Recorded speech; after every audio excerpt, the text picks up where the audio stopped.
So the plan today was to do some vlogging down by the beach, but it's a bit windy and loud with the crashing waves. I think you can still hear them here. So I'm back in our bungalow on the Bottle Beach Resort. We've been here for 2 days now. I think it's been exactly what we needed after Bangkok. Just chilling out by the beach. It has been a bit windy, but that's actually kept it nice and cool. I think before we get into Bottle Beach and how nice Koh Phangan is, I think we need to talk about the journey to get here first of all, because it was a real slog. So I'm going to go back to Bangkok. Recording. Right, it's midday and we just checked out, didn't we? We did. Now we have 9 hours to wait until our coach. You looking forward to going to the islands? I can't wait for the islands. Yeah. I think it's going to be beautiful. It's going to be fun, but we've got to get over this stressful travelling bit first. Are you going to miss Bangkok? I will. I've loved it here. Yeah, I've liked it a lot more than I thought I would. I thought I'd be sick of it by now, but I'm really not. So I think that time in between when you check out of a hotel and you just have to lug your bags around town for a bit before you check into your next hotel or get to your next destination, it's got to be my least favourite part of travelling. So I kind of thought this last day in Bangkok was going to be a bit of a dead day, but actually we made the most of it. We found a baggage drop location in the MBK Centre, which is a big shopping centre in the middle of Bangkok, and we were able to ditch at least our main bags there for the day, which gave us a chance to just have a little bit more of a look around Bangkok.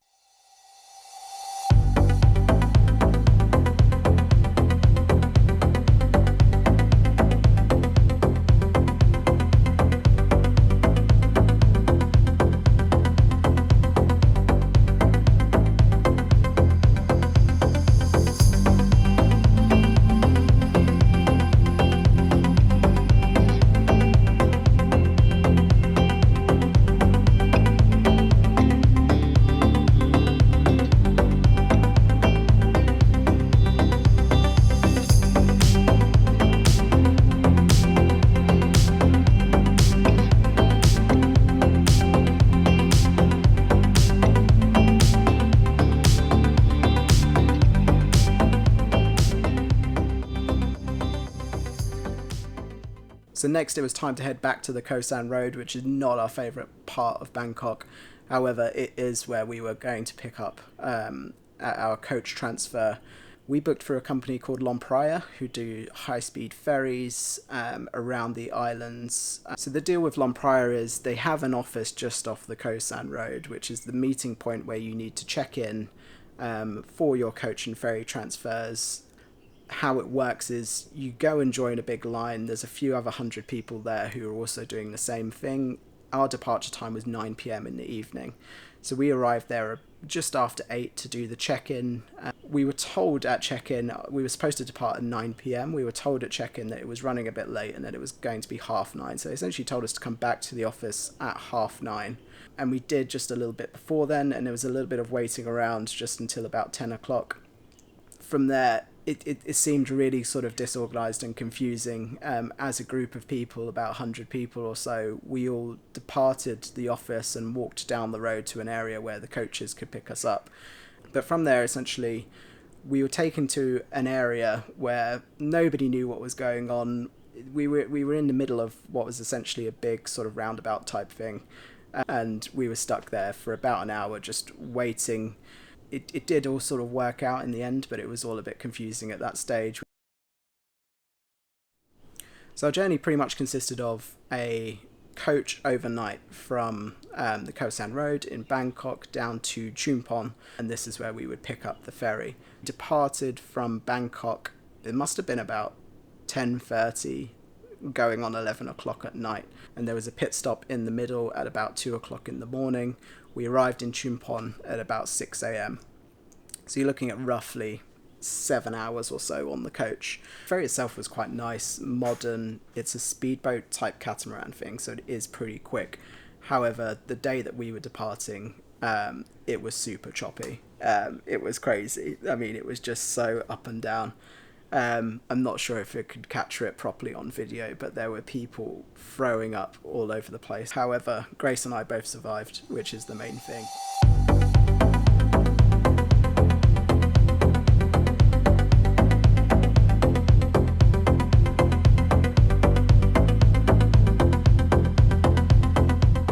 So our first destination on Koh Phangan is the port town of Thong Sala.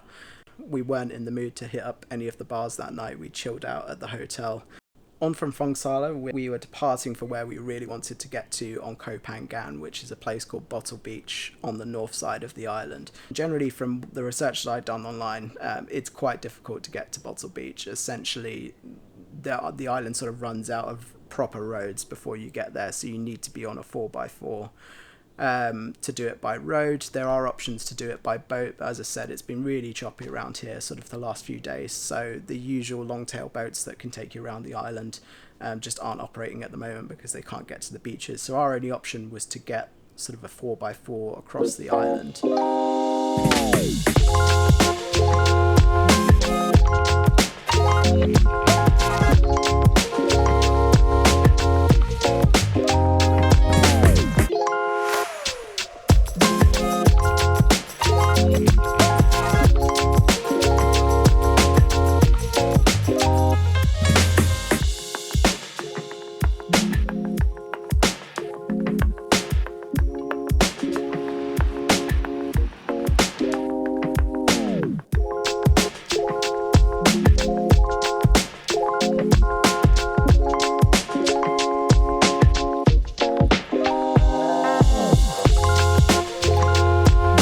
After a couple of relaxing days in Bottle Beach, it was back to a resort just up the coast from Thong Sala to get ready for the full moon party.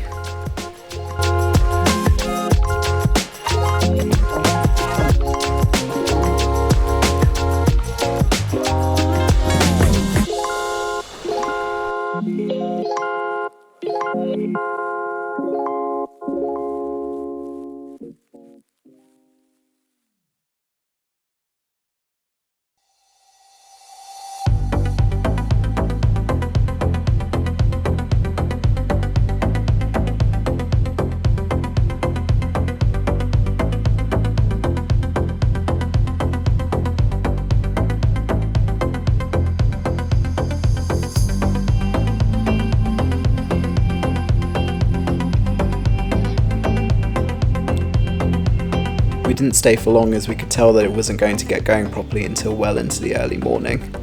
So instead we headed back, got a good night's sleep, and were up early for some beach yoga.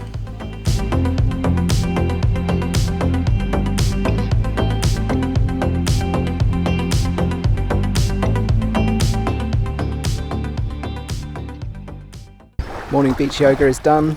It went pretty well apart from the times I got attacked by a crab and then all of our stuff almost got washed away, but feeling good for it now, just enjoying the beach to ourselves.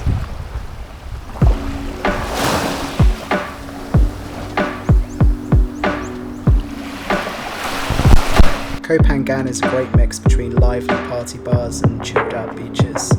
We definitely leaned towards the latter in our time here after a busy week in Bangkok, and it was just what we needed.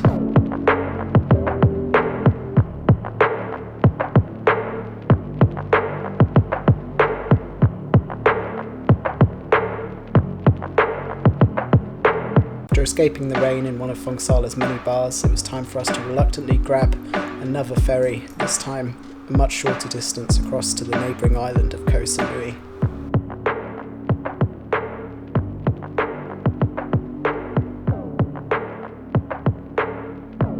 Thanks for watching. Next we're on to Koh Samui, then Krabi, Ao Nang, Tonsai Beach, Phuket and Coconut Island before arriving back in Bangkok at the start of February. If you want to follow along with our travels, please hit the subscribe button.